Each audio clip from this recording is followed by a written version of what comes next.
Magandang araw sa inyo mga kaibigan. Itong ating almusalita sa araw na ito. Ang ebanghelyo natin ay Matthew 5:17-19. Sabi ni Jesus, "Do not think that I have come to annul the law and the prophets.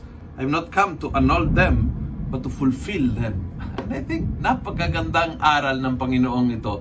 Ang ating misyon ay bigyang kaganapan ng mga utos. Hindi tayo sumusunod lang dahil sa utos. Halimbawa, let's say, obligasyon magsimba sa araw ng linggo. Hindi natin ginagawa yan dahil obligasyon. Yan po utos. Kundi binigyan natin kaganapan. Ginagawa natin dahil gusto natin makipagtagpo sa Panginoon. Ginagawa natin dahil sa utang na loob gusto natin pasalamatan lahat ng hakban ng ating buhay. Kaya kung pwede araw-araw, magsisimba ko araw-araw. Hindi dahil obligasyon, kundi dahil nalagpasan ang obligasyon. I hope you understand this. Na maraming beses yung nire-required ay yung parang pinaka-basic.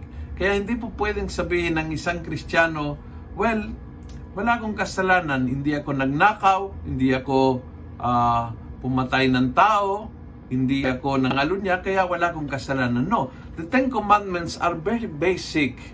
Ang panawagan ni Jesus is bigyang kaganapan. Hindi lang baliwalang bisa ang mga utos. No, tuparin, sundin.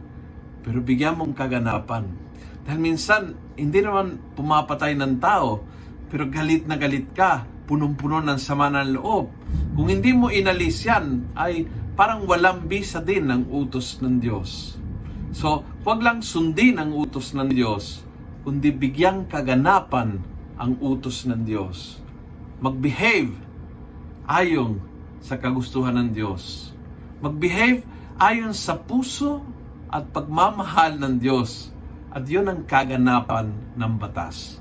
Kung nagustuhan mo ang video ito, pass it on. Punuin natin ang good news sa social media. Gawin natin viral, araw-araw ang salita ng Diyos. God bless.